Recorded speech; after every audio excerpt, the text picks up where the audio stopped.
morning, class. I'm glad to be back with you today to do phonics. I hope you had a really nice spring break and enjoyed your time away from schoolwork. We're going to get right back into our phonics today, and we're going to start by reviewing a few things that we've talked about in the history of the English language story. So you've been reading a little bit each week with your parents about the story of how our language came to be. We're going to just review a few things. So I'm going to ask a few questions and you think about it, and you can say it out loud and see if you can remember what we've talked about in the past. So, can you remember a story that took place at the time of knights, castles, and what's the other thing? Knights, castles, and ladies. So that time period when we read stories about those things. Can you remember one story that we talked about? I hope you said maybe Robin Hood, or The Sword and the Stone is another one. There's also a famous story called Camelot. So back at that time was when the English language was changing a bit, right? And every time a group of people came to England and conquered them or helped them fight, they brought a little bit of their language and it was incorporated or mixed in with our English language. So every time a new group of people came to England, then the language changed a little bit or more was added to our language. So what happened when explorers went out on their ships to other lands? How did that change our language? Are you thinking about how when they went to new places, they would hear new words? Or maybe they would find new things and new foods, and they would bring those words and those things back to England? Like, for example, when they traveled to Italy, they tried pasta for the first time, and they brought back words like spaghetti and lasagna and pepperoni and pizza, lots of words associated with those new foods. Also, we have words like piano and other things that come from the Italian language. So, can you remember which language the words moccasin and teepee come from? Where did we get those words? What group of people? Those words came from the Native Americans that lived here in America when the Pilgrims came over, right? When the English settlers came from England to America, and they met those Native Americans, and some of those words from the Native Americans have become part of our language too, right? Okay, can you remember the big invention that made the biggest change in the English language? Did you think of the printing press? When they invented the printing press, now they could print lots of pages at a time for books. Before, they had to handwrite every book, all the pages, right, to share a book with someone. But now they could print many books at one time, and so more people could read and have access to books. And this really helped to change our English language and to make it the same everywhere, right? Because now we're trying to all spell the words the same so that when we read, we can see the words and recognize them, and many rules are being set about how we're going to spell and how we're going to use words in our language. So the printing press was probably the greatest invention. So you've been reading in the story about how many people who speak English in different parts of the world or in different parts of our country might sound different. We might have a different dialect or an accent to the way that we pronounce the words. We're all speaking the same language and saying the same words, but we might pronounce them a little bit different. For example, if you live up north in America, in the states right close to Canada, they have a little bit of an accent. If I say bag, will you please bring me my bag? I pronounce it bag here in Utah. But up in Minnesota, where my husband's from, they would say beg. Will you bring me my bag? So we're saying the same word, we just say it, pronounce it a little bit different. So sometimes when you hear someone from a different part of the country, or maybe a different country like England or Australia or South Africa or New Zealand, who also speak English, they may have an accent that sounds different than ours. There were a couple inventions though that helped us to hear other people in different areas speaking the English language, and help us to try and say those words alike or in the same way. Can you think of some things that were invented that help us hear people talk in different areas? I bet that you remember the television. When we hear people talk in different parts of the world or in our country, on the television you can hear how they might speak English just slightly different. How about the radio or even the telephone? We can call people all over the world and speak to them. All right, so we've learned a lot about our language.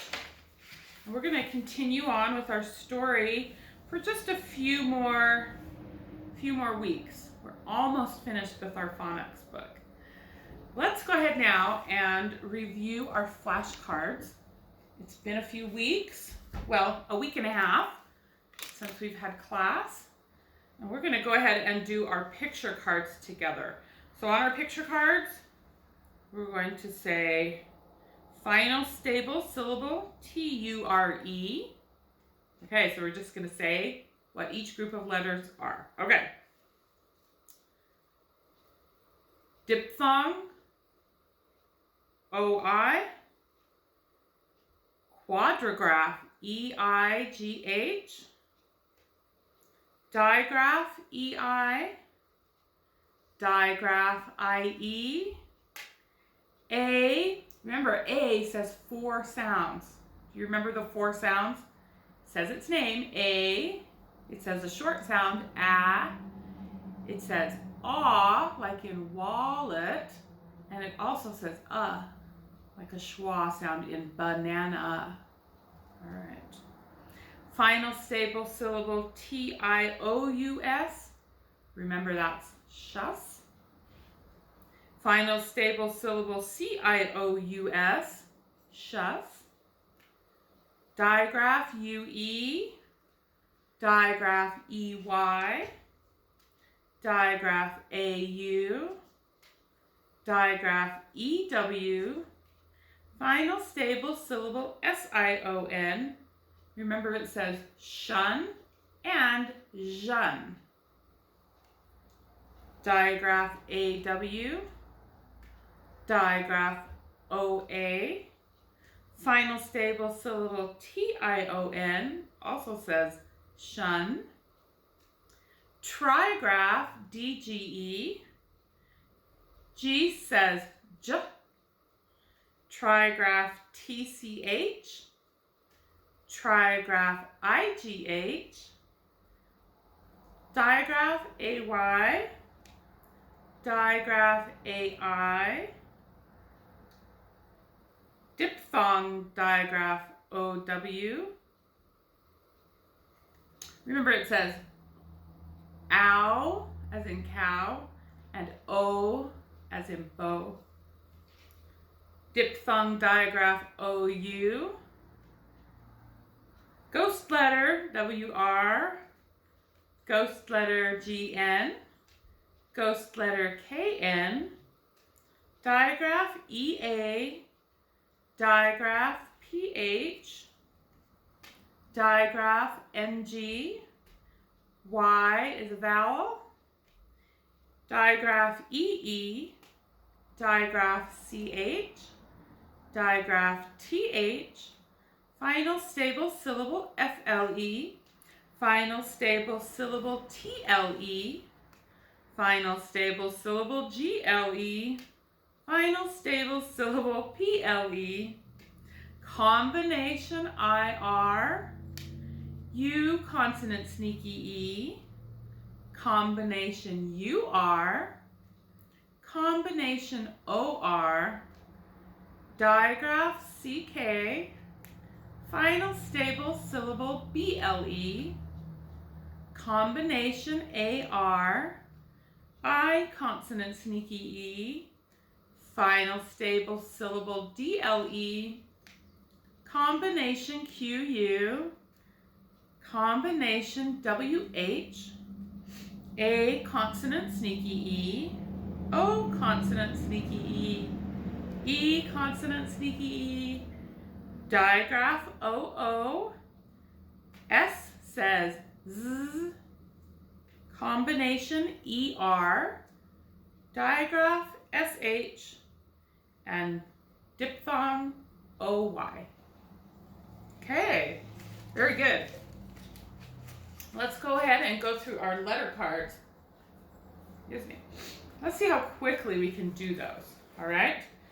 Acorn A, apple A, wallet A, equal E, elephant E, ivy I, igloo I, ostrich A, open O, umbrella A, unicorn U, carrot K, rose Z, feather Z, thimble Th, shark Sh, cheese Ch, anchor K, chef Sh, lock K, butter girl turtle quail qu, arm R, dollar fork or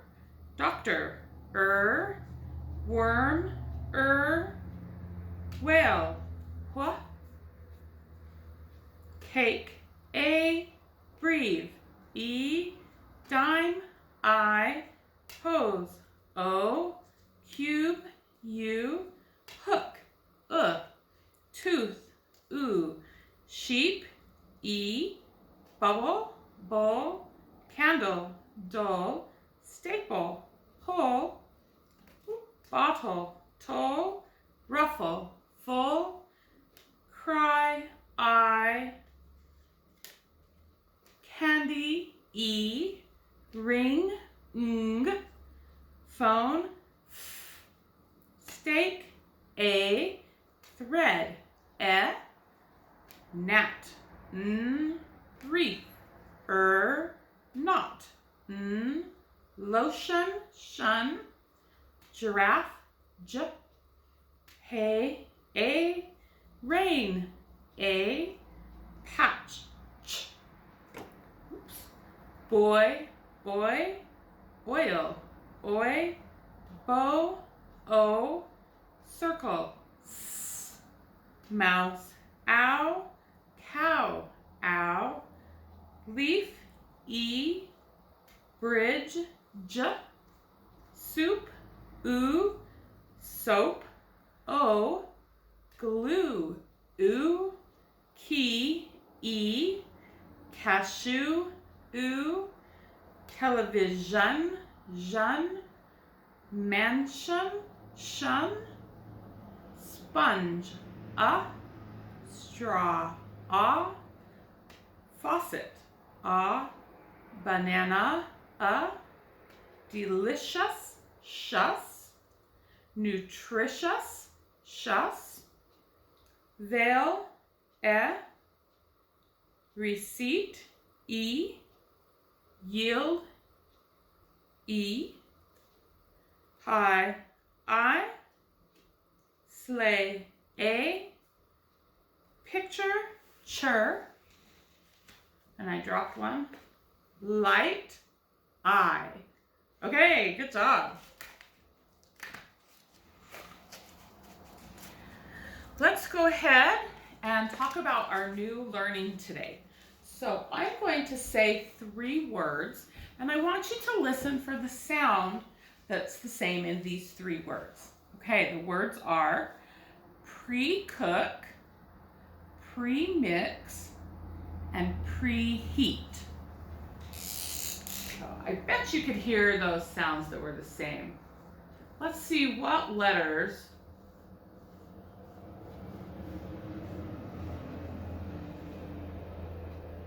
Pre-mix.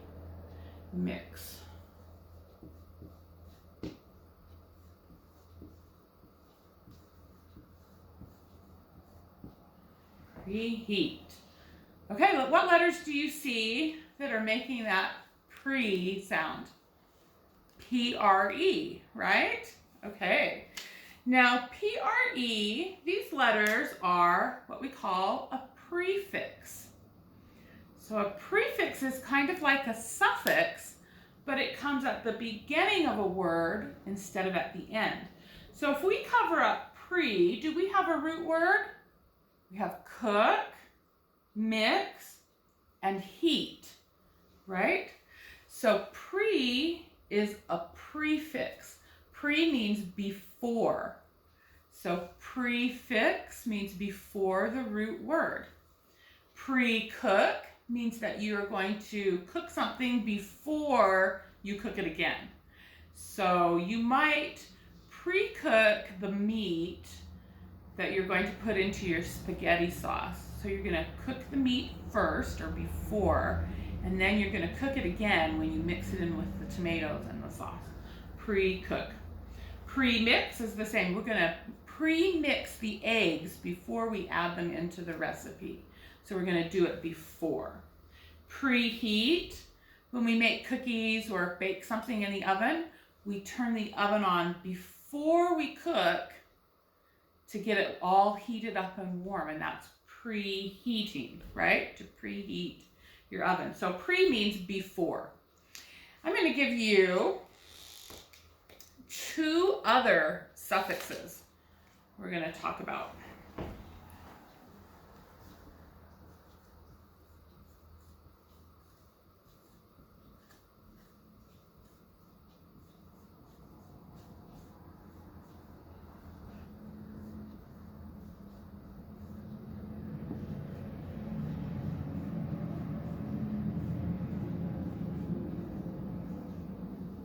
Okay, so look at these words. Underfeed, underpay, underpass. Right. So under is our prefix. If I cover up the under, do we have a root word left? Yes, feed, pay, and pass. Under as a prefix means not enough or below. So if you underfeed your dog, you don't feed him enough, not enough food. If you underpay for something, that means you didn't pay enough money for what you wanted to buy. Underpass means below. It's when the road goes below a bridge or under the bridge. Underpass. Underfeed, underpay, underpass. So under is another prefix.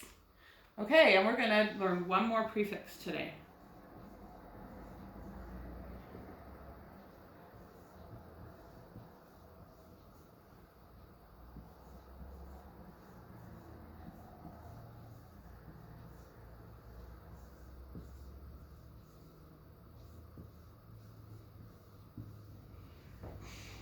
All right, let's read these 3 words. Overfeed, overpay, overpass. It's the same root words we used with under, but this time over means too much or beyond. So if we overfeed our dog, we're paying our dog we're not paying him, we're feeding him too much. If we overpay someone for something, that means we've paid too much money for it. If we drive on an overpass, we're going beyond or over something, right? It's like the top part of the bridge. The underpass goes underneath the bridge. The overpass is where the bridge goes over. Okay, so how do you think we're going to code these prefixes? We're going to code them just like we code our suffixes. We're going to put a box around them. So we're going to put a box around pre. We're going to put a box around over and under.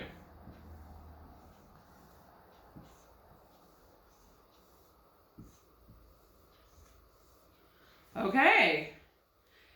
Once we box our prefixes, then we're going to go ahead and just code the root word with our regular coding rules. So in cook, we have our C is making a K sound. K needs a K back. We have a digraph OO. I'm going to underline it.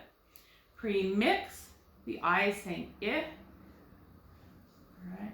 Preheat, oh, we have a digraph EA.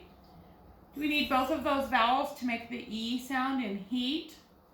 We only need the E, and it's making a long sound, right? Overfeed, we have another digraph here. We only need one E to make that E sound. And pass, we have A saying ah. Overpay, we have a digraph AY. We're going to give that A macron because it's saying its long sound. Underpass, another digraph AY and EE. Okay, so we've got our root words coded. Now because we have more than one syllable, pre-cook, pre-mix, preheat, overfeed, overpass, we need to find where to accent each of these words. Now when we have our suffix, when we learned our suffix rule, we learned that usually the accent comes right before the box for the suffix, right? With our prefix, there isn't a rule about the prefix and where the accent goes. You just need to say the word out loud and try to determine where it sounds most natural. Do we say, we're going to drive on the overpass? Overpass. I think I put the accent a little bit on pass. We're going to go on the overpass. So I'm going to put an accent on pass. All right, how about, make sure you pre-cook the meat. To me, it sounds like pre is getting the accent. Pre-cook. Go ahead and pre-cook your meat. So today when you go through your worksheet, I want you to do all of the coding on the words, and then at the end, say the words out loud with your parents and see if you can figure out where it sounds most natural for you to put the accent, and try and find the best place for your accent with these suffixes. Okay, today you will be doing a sound sheet with your parents and spell some words on the back and write a nice sentence for me. Remember to use your best handwriting so that your parents and I can read what you're writing. And on your sentence, it always begins with the capital. We want 2 finger spaces between each word so we can tell when each word starts and ends, and a period or some kind of punctuation at the end. Besides a period, we can also have a what? A question mark if we're asking a question, or an exclamation point if we really want to make our point, or we're really excited, or we're really scared, right? And we're exclaiming something really loud. All right, so today you will work on your worksheet, and we have a new spelling list. So make sure you go through all of your spelling words with your mom or dad, and that you understand what each word means, and write them 2 times for me and write your sentences. And we'll see you again tomorrow. Have a good week.